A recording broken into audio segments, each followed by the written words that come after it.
here we are, beautiful afternoon, and I don't have a fireplace, so I can't really call this a fireside chat. But we have a Christmas tree, we have hot chocolate, so if you have a coffee, have a seat, and let's talk a little bit about the holidays. Christmas overwhelm. Do you feel overwhelmed at this time of the year? Because I find a lot of people do, including myself. There's a lot going on at this time of the year. And how do you concentrate? Or how do you put focus on your family? You have activities going on. Your kids have activities going on. You're visiting people. You've got to get Christmas shopping done. You have Christmas cards to write, to post, but then you have your business. And your business, I find, usually takes a back seat, and taking care of yourself takes a back seat. And then here we are, not even in the middle of the month or not even after the first week of the month, and you're finding that you are running on empty. So what do you do? So I wanted to come to you today with a few things that I've learned over the years in how to keep myself a little more organized and how to avoid that feeling of overwhelm. So if you're in real estate, you know that real estate is a lonely business. And why is it lonely? I mean, technically speaking, we're meeting with people all the time, aren't we? You know, we're networking, we're doing this and that, but here's the thing, is that you spend a lot of time at home by yourself. And you are by yourself with this. And that can be a problem sometimes because we start overthinking and your mind is overworking, and it can lead to too much stress. It can lead to health issues.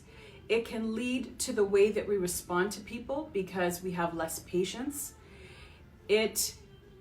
We can be short with people. So how can we avoid this? I had a wonderful meeting this morning with one of my agents, and we were discussing these issues back and forth about overwhelm and having so much to do in such a short period of time, and it feels like it's always ongoing. And especially if you have kids, and it doesn't even matter whether it's 1, 2, 3, 5, it really doesn't matter how many. As long as there are other people in the mix with your business, how do you keep it all together? So here is the first tip that I have for you, and it's how I've managed to do as many things as I do on a consistent basis. And it's using the calendar in my phone to its max. So what do I mean? Everything that's here, you know, I used to have it in a journal or in a diary or whatever, a calendar. But the problem is that, you know, by the time I would find it in my purse and I'd fill it in, time was just going and then I just wouldn't do it. So I finally just said, okay, let's forget about that. Let's forget about that, the journal, the calendar, the way that I'm going to keep my business organized. I'm just going to keep it all in my phone. So anything that I have to remember, I actually put it in my calendar with an alert. And if anyone else is involved in that, I'm adding them to it as well. For example, are there doctor's appointments that we have to remember for ourselves, or dentist, or let's say there's a doctor's appointment a year from now? Rather than us sitting back and sometime during the day going, oh my God, I totally forgot this, just add it into your calendar and invite whoever else is involved in that. So if it is a doctor's appointment and it's for your kids, add yourself, add your wife, and if your child is old enough and has a phone, add them as well. So everyone gets the alert and not everything sits on you. If you have closing, so you're a real estate agent and you have a closing or you have conditions that need to be met, don't wonder or guess when those conditions need to be met. One day before conditions are due on one of your properties, put it into your phone.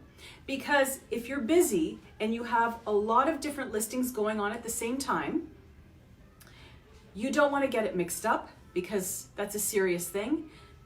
Put everything in your phone. So-and-so property, this condition is due tomorrow.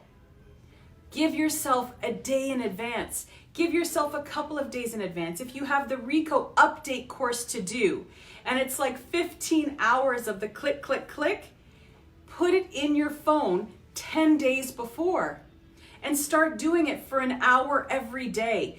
Don't get to the night before RICO is due, and that's when you're going to start doing your update course in order to renew your license. So a lot of what happens in our lives, we create unknowingly. We think that they are happening to us, but they're not. We are creating the chaos most of the time that is around us because we're not organized enough. Now, does it take time to put in our kids' hockey schedules, to put in our kids' dance schedules, or whatever else they have? Yes, it takes time to put it into our phones. But once it's there, and once you've added in the necessary people, and once you've given yourself some alerts, I will put 2 alerts for myself for almost everything I add into my calendar. So I will put in an alert of 2 hours, or I'll do the day before, and then I'll give myself 30 minutes before, whatever it is. Even if it's just on your 4 o'clock call, don't forget to ask this. What this does is it takes everything I have going on in here and I just put it somewhere else that gets to hold it for me so that my mind can stay clear and I can still do all the other things that I need to do. So that's my first little hack or tip. Put it all in your phone. We're on our phones all the time. So rather than being on just for texting, emails, and social media, put everything that's in your mind onto your phone as well. Use the Notes app. Write down things that are concerning you, bothering you. Get it out of your head and put it onto your phone. That way, all you have to do is scroll back. And another thing, the night before or the morning of, take a minute, just stop, let the world stop around you, and just scroll through your calendar and look at what you've got going on the next day. Or when you wake up in the morning, scroll through your calendar and just look at what you've got going on. It will reduce the overwhelm you feel of everything that's coming at you. And schedule your life in there too. So if you need to do Christmas shopping, but you know you also have to grow a business, because we can't let our business go for the 30 days in December, because what happens? We know that real estate is 2 to 3 months behind. So if you leave December completely blank and do nothing to move your business forward, then you will have no business to come back to in January, February, or March. So you need to schedule in all these activities that you'd like to get done. Your Christmas shopping, maybe you want to do Christmas baking, maybe you have plays or theaters or shows that you want to attend, maybe your kids have a Christmas play at school or they're in the choir. Put everything in your calendar, and that way you get everything done.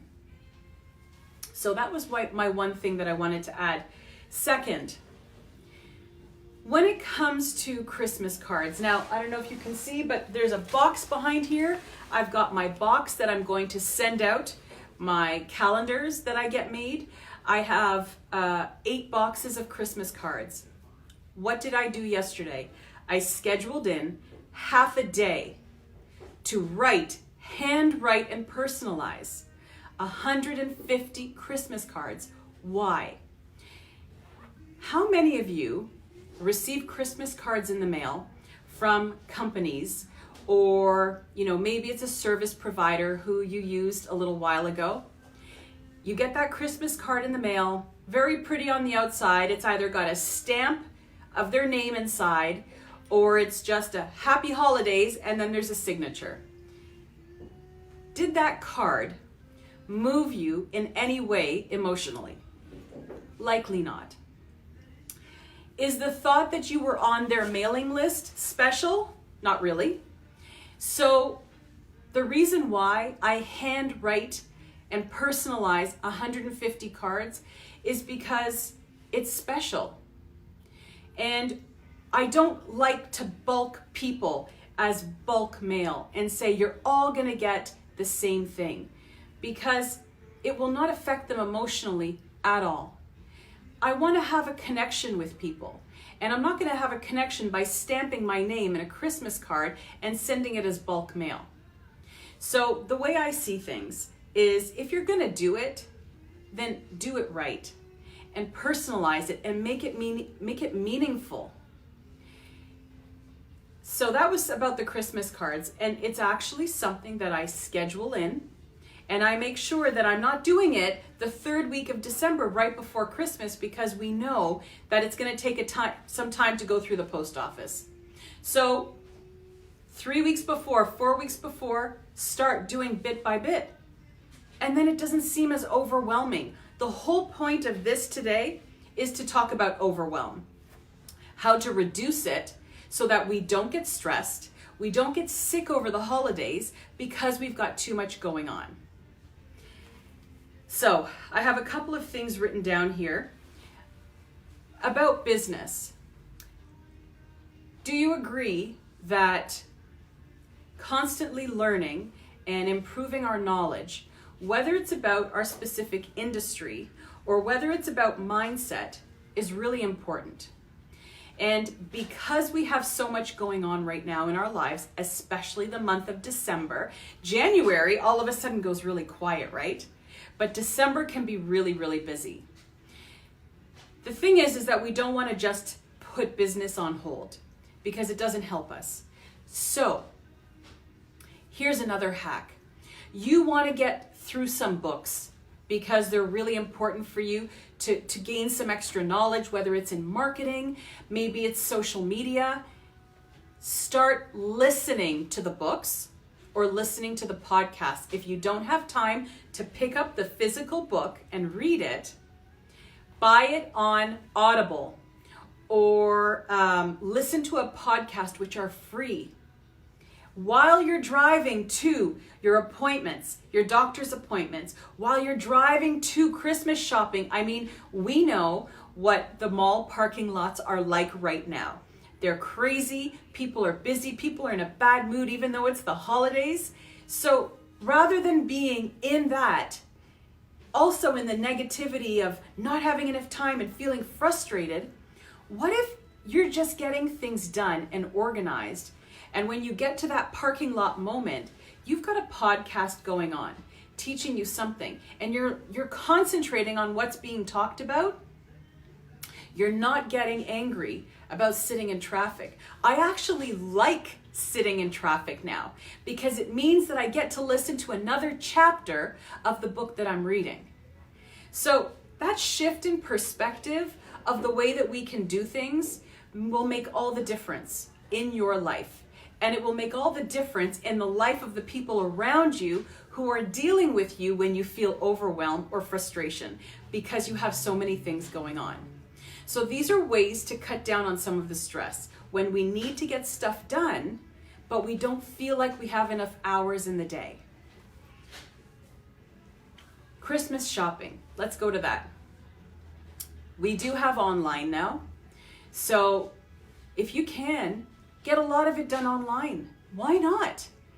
It will make life that much easier so that you can concentrate on doing some of the other things that you've got to get done. Now, I know that this sounds really simple, and it's probably what you're already doing, but if you take everything I'm saying and you put it all together as a package, then that's where the lack of overwhelm starts to come in, because you're doing it all together. So the last point I'd like to make is about meeting people where they're at. So let's go on to the business portion of this. You've got a business, and what is your brand? And I don't mean the company that you work with. What do you stand for in your business? So that's what I'd like to talk about for just a couple of minutes here. Because as we go into 2020 and we're thinking about our business plans and we want to be organized and we want to know, am I going to do business with past clients? Am I only doing business by referral? Do I want my business to come from social media? Do I want it to come from online leads? Do I want it to come from open houses? Where do I want my business to come from? These are all questions that are going through your head. And who do I want to do business with? Another question that is really important. Who is my target market? Who is my audience? Who do I really love working with? But what we forget to ask ourselves is, when I do meet that person and when I am doing business with that person, what am I bringing to the table? What value do I offer these people who I'm working with?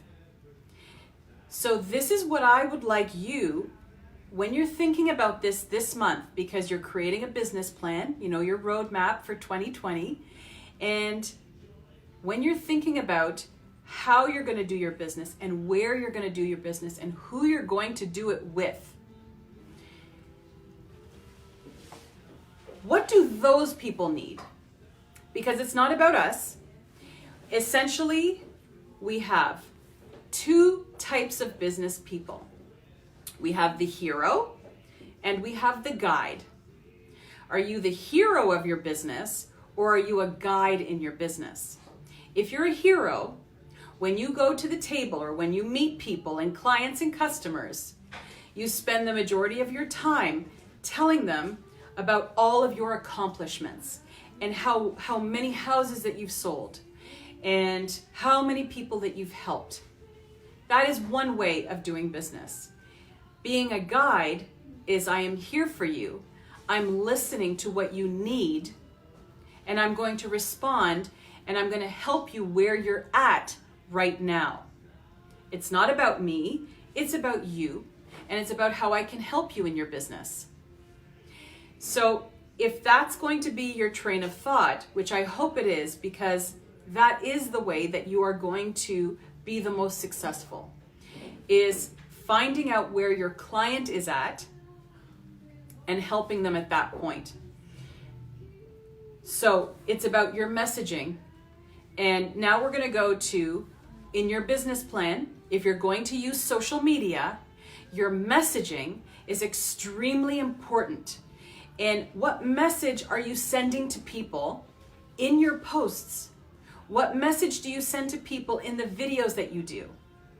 What message do you send to people when you put a testimonial? Do you just throw that testimonial up there on your business page? And do you expect me to know what to do with it?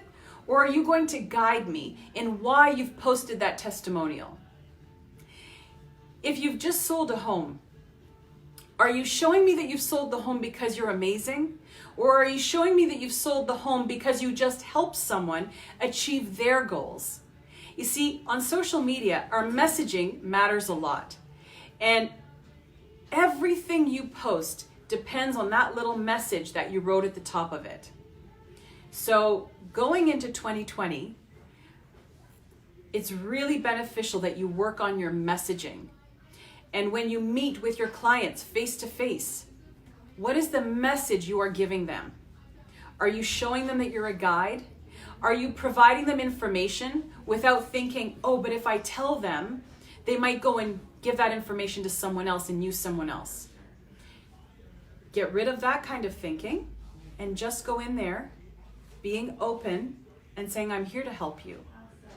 Because what happens when we give people help and advice without expecting anything in return, you actually get a lot more in return. It's just how it works. And it may not necessarily be with that particular client, but it may be with someone else down the road. So, I'll give you an example of the messaging. And it's about the feeling that you create in people and not the words that you're putting in your message. So last night, I watched a commercial on television. I hadn't seen it before.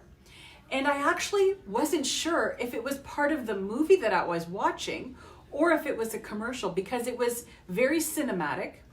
It was groups of people who were just talking in front of a camera, and they had the Christmas tree behind them, and they were just talking about why they appreciated their person beside them. So whether that person was, the one was a mother, in the other one it was a wife and husband, and they have 5 kids, and I forget what the third one was. But what's interesting is the way the commercial, you did not know it was a commercial. The wife and husband who have the 5 kids, the wife turned to her husband, they were sitting on a couch, and she said, I just want to let you know, I really appreciate all the help that you give me every day. You help me get them ready for school. You help me make dinner. It means the world to me. And his answer was, I'm in this for the long haul, and I love doing that. And I also want to show you how much I appreciate you. And then he pulls out a box, and this is where you realize that it's actually an ad. And he's got this beautiful little diamond pendant. But the way that they got to that point, they brought you emotionally through the story. The next one was a mother and her, an older mother and her daughter. And the daughter looked at her mother, and the camera is up close on their faces, and the daughter said, I just want you to know how much I appreciate everything you've done for me in life, because you've taught me, you've raised me with values, and it was very sincere. And the mother said, you know, thank you so much. I love the woman that you've grown into and that you've become. And it's a very emotional moment. And then the girl, again, takes out that very same necklace as the previous skit with the small diamond pendant, and she gives it to her mother. And the mother says, you know, thank you so much. And it's very emotional. Like, you want to start crying. But look what that commercial did. It wasn't about their branding on the screen. It was about creating a feeling inside me, the viewer, and then thinking to myself, do I want to create that feeling that's in between these 2 characters for someone in my life? That was the point of the ad, and they did it so well.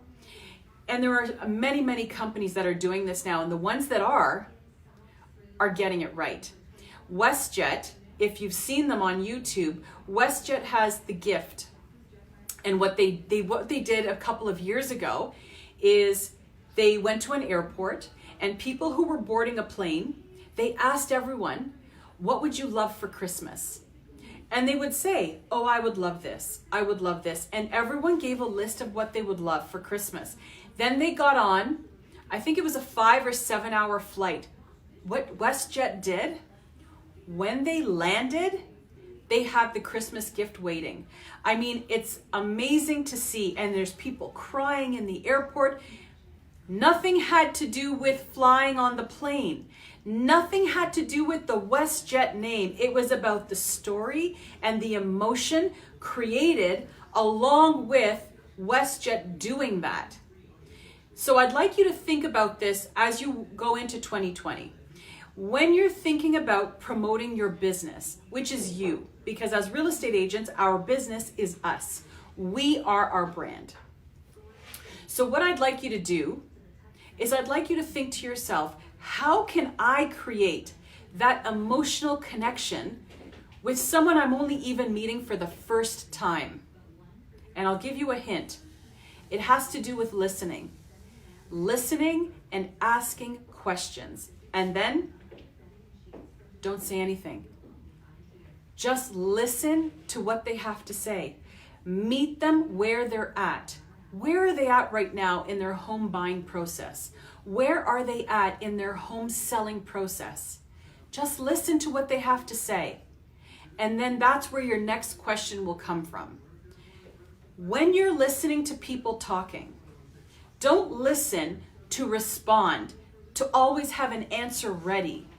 Let your answer come based on what they've just told you, because that's where the next question comes from. And what you're going to notice is that you start creating an emotional response with people, and it's not transactional anymore. I'm going to end it there today. Just a few things to think about as we move into the rest of the month of December. If you need help with this, then you need to find a mentor, find a coach, find someone who can work through these concepts with you, because I know that for some of you, this is not how you've done business before, but it will start to change the way that business comes to you, and it's going to change the way that you do business, meaning you're going to start finding your people and the people who really love doing business with you, and that's when they're going to keep referring you over and over and over because of that connection that you've built with them. So I am Catherine Lukedu, and Thursday afternoon, cheers to the Christmas holidays. I'll come to you next week maybe with another tip. And if you ever need anything, just drop a comment below, send me a message, say hey, and I'll talk to you soon.